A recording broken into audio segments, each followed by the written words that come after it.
Yo, what is up, guys? James Carter TV here to recap the Tennessee Titans' loss to the Houston Texans. Yet another loss for the Tennessee Titans, and trust me when I say there are more losses to come. This is not a very good football team at all, especially when Zach Mettenberger is at quarterback. Zach Mettenberger, is awful. He's absolutely putrid, horrible. His play is blasphemous. It's offending to me. I mean, I'm so offended that when Zach Mettenberger is on the field, I feel as if they don't care. There's no chance. I mean, I've never felt this way about a quarterback on the Tennessee Titans since Rusty Smith. I mean, only Rusty Smith has gotten these feelings out of me. When Rusty Smith was out there, you knew the Titans were not going to move the ball. They were not going to win the game. This is where I'm at with Zach Mettenberger. He has not won a game in his career. In each and every single one of the games he's played in his career, he has thrown an interception. And of course, because he's turnover prone, and those turnovers will lead to losses. They'll lead to L's each and every game. He's a turnover prone, injury prone, just bad throwing the football prone quarterback. He's a bad football player. And I thank God that some of you are not the GM of this football team, because a lot of you punks would have picked this guy to be the starter coming into this season, would have foregone drafting Marcus Mariota, would have picked your Amari Cooper or your Leonard Williams, and guess what? We wouldn't have won a game up to this point. Not a game would have been won this season. We would have went 0-16 if Zach Mettenberger was the starting quarterback heading into the season. I truly believe this to be a fact. Don't believe me? They put up 7 points last week. They put up 6 points this week. There is no evidence to suggest that Zach Mettenberger will ever win a football game. There's no evidence to suggest such a thing, outside of the fact that I guess you have to win sometime. But besides that, it's not going to happen. I mean, looking back in hindsight now, how good is Marcus Mariota? Because now with the 2 weeks they've had without him, they put up 13 points total. I mean, total, they put up these points without Marcus Mariota. I mean, so this guy obviously is the one good thing we have going offensively. And coming into the year, we thought, hey, we have strong wide receivers. Our offensive line isn't that bad. We have a good tight end. We don't have anything. I think we have a good tight end. Okay, maybe. We have a number 3 wide receiver in Kendall Wright being our number 1. Our offensive line is absolutely trash dog shit. This whole offense needs to be revamped. And this is coming off of a draft where the Tennessee Titans did nothing but draft offense. Absolutely nothing. Outside of one pick, Angela Blackson in the 4th round, each and every single one of their picks was offense. They had, first pick was quarterback, second pick was wide receiver, third pick was right tackle, the 4th pick was the defensive tackle, and then the other 4th round pick was fullback. And then the 5th round, they came back, they got... I can't remember who they got in the 5th round, but I know they got Andy Gallick, and then they got DeAndre Mount, who's an outside linebacker. Okay, you got Trey McBride. Who did they draft in the 5th round? I can't think about it right now. But point is this. Maybe they didn't even have a 5th round pick. Whatever. Point is this team is just bad, man. This team, it's so... Oh, they drafted David Cobb, who has yet to show an appearance in the 5th round. But this team's bad. They're going to win 4 games, 3 games max. Or 4 games max, 3 games is my projection. They need to fire Ken Wisenhunt today. Today, tomorrow, yesterday, he needs to be gone. Rustin Webster needs to be gone. Right now, honestly, at least by December, you have to hire a new GM in December, let him, get acclimated with a franchise and everything, let him sweep out. Like, in December, the Titans need to get ahead of the curve, all right?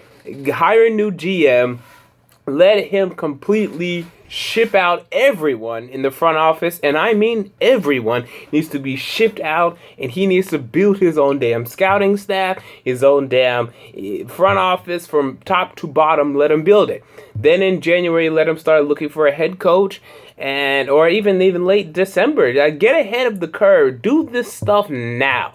And also hire Mike Mularkey or Ray Horton as your interim head coach. Now, Dick LeBeau, I would say him, but I don't think he wants to be the interim head coach. I think he wants to be the defensive coordinator. He's had plenty of opportunities to be a head coach since he was a head coach, and he just doesn't want to do it. Okay, fine. Let him stay in charge of the defense. Hire Ray Horton or Mike Mularkey as a I'm just the interim head coach guy. I'm just going to get these guys motivated guy.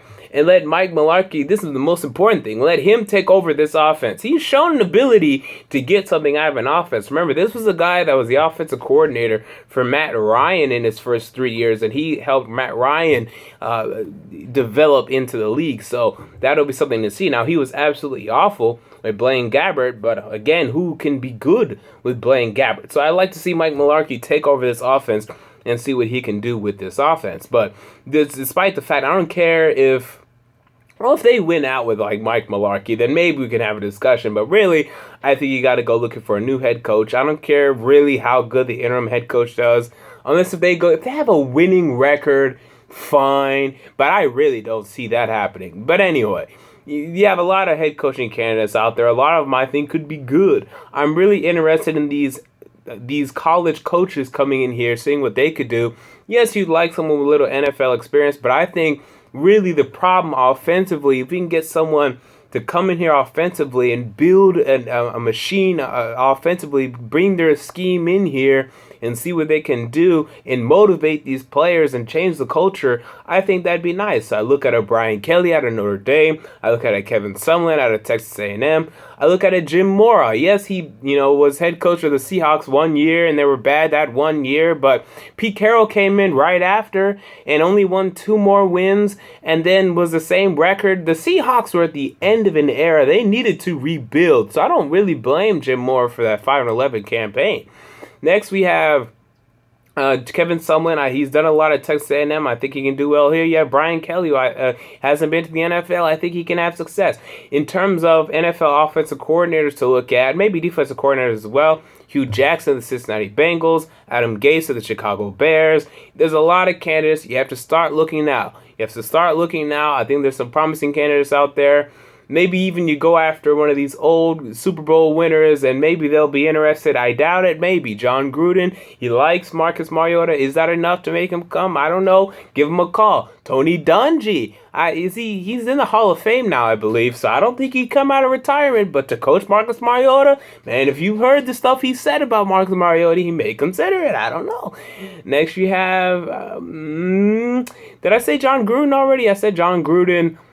Mike Shanahan could be a possibility. Kyle Shanahan. So you got to start looking at these head coaching candidates. Now, this was just from a Tennessee Titans fan perspective. For the Houston Texans, okay, congratulations, you guys won. Really, all you did today is you moved yourself down one spot in the draft. And I guess you're competing for the AFC South, I guess.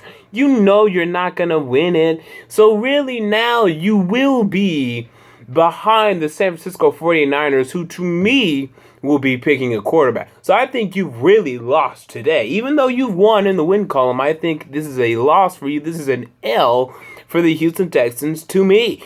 But hey, go ahead, celebrate, be happy, that's fine. All right, so let me really quick give you my takeaways from the early games. My picks were just a little disappointing because some of the teams I had did not pull through when they needed to pull through, man. And it's very frustrating, but it's part of the game. Let's start with the first one I got wrong. The Minnesota Vikings, they beat the Bears. The Bears look to be in control. They're up 20-13. I was like, yeah, there goes my upset pick, doing well. And they choked like dogs. And Jeremy Langford dropped an easy catch. And that was all she wrote. Vikings are 5-2, looking to be 6-2 as they host the Rams next week. I also got the Cincinnati Bengals and Pittsburgh Steelers wrong. Ben Roethlisberger looked rusty. And only 10 points, that's ridiculous. But Andy Dalton showed to me that he still is very lackluster, still very lame, still very blah. Get him out of my face. I don't want to hear about Andy Dalton until he wins a damn playoff game. And even then, I don't think I'm really going to want to hear it. So let's see how they do later on. But I'm disappointed in that one. And I also got the San Diego Chargers losing to Baltimore wrong. I thought the Chargers would throw all over Baltimore. They did. But they couldn't score touchdowns instead of field goals. And that was really the reason why. All right, so the ones I did get right, though. The Chiefs blew out the Lions. It's time to fire Jim Caldwell. Although Really, man, this Lions process, there's just something that's stopping this team. I mean, for another time, that for the second time in the past 5 years, they've made the playoffs, and the next year they're absolutely god awful horrible. I mean, how does this happen? I mean, I can't believe. And the thing is, though, you miss Jim Schwartz. I know you do, because this Lions team. You wish it was the Jim Schwartz Lions team. The Jim Schwartz Lions team was so much fun to watch. Yes, they would be down 20 points heading into the fourth quarter, but Matthew Stafford would throw the ball, Calvin Johnson would catch the ball, and they would have fourth quarter comebacks. It'd be a fun team to watch. Yeah, they choke some games away as well, but they're a fun team. This is not a fun team to watch right now. This is a boring team, a bad team. You miss Jim Schwartz. I know you do.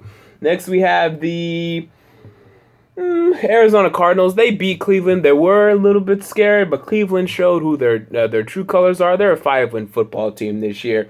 Max. All right, next we have the St. Louis Rams. They beat the San Francisco 49ers. I believe there's a plausible scenario where the 49ers do not win another game this season. I think that could be very possible, man. So look out for that. They're being 4-win team. I think at most. Next we had the barn burner between the New Orleans Saints and the New York Football Giants. Are you kidding me? What is this, 101 points that were scored in this football game? This is ridiculous. It's absurd. And if you had Drew Brees in fantasy, congratulations on your victory this week in fantasy football. Unless if you're going against Eli Manning, in which case you're still probably, am I going to win this week? But still.